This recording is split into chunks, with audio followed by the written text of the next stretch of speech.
Zizurkilko jaietako bereizgarri diren blusak asmatu zituzten ordagokoek. Zergaitik sortu zituzten blusak galdetu ezkero? Erantzun erreza eta azkarra, jaiak, parte hartzaile, antolatu festagiroa sortu eta kuadrilen arteko pikezano bat izateko da. Bejon deizuela, urte desente eta gero, helburua lortu baita, txalo bero bat! Egin ditzagun festa parte hartzaileak eta konpromezuz beteak. Etorkizun luzea izan dezaten gure herriko jaiak. Festetako kantak dioen bezala, aitzakiak alde batera utzi eta izan partaide eta aktiboak. Gozatu jaietaz, eta ez ahaztu, ez dugu eraso matxistarik onartuko. Gora gutarrak!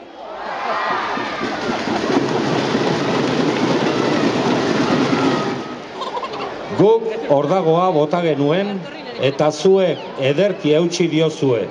Ikusi besterik ez dago plaza kolorez jazten duten blusa eta kamiseta mordoa. Hala ere, esan beharra daukago, ez dugula inolaz ere kontrato releborik onartuko. Lanean jarraitu nahi dugu eta jarraituko dugu. Festa herrikoi eta parte hartzaileen alde. Ez dugu inor gu ordezkaritzerik nahi. Zuekin batera festetako gatza eta piperra izaten jarraitzeko asmoa dugu.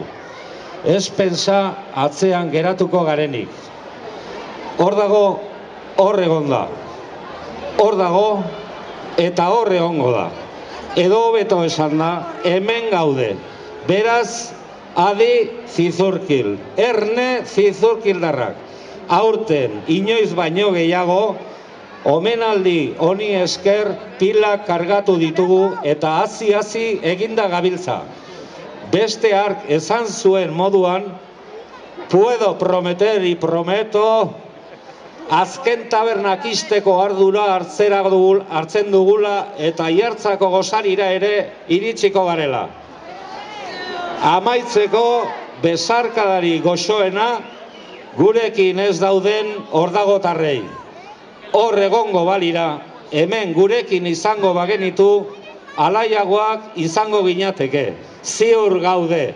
Aupa zuek! Gora hor dago! Gora Zizurkilko jaiak! Ondo pasa faiak! Hemen dago, hor dago, 2015ko jaiei hasiera emango dien, Zuzilia pizteko prest! Txalo bero bat!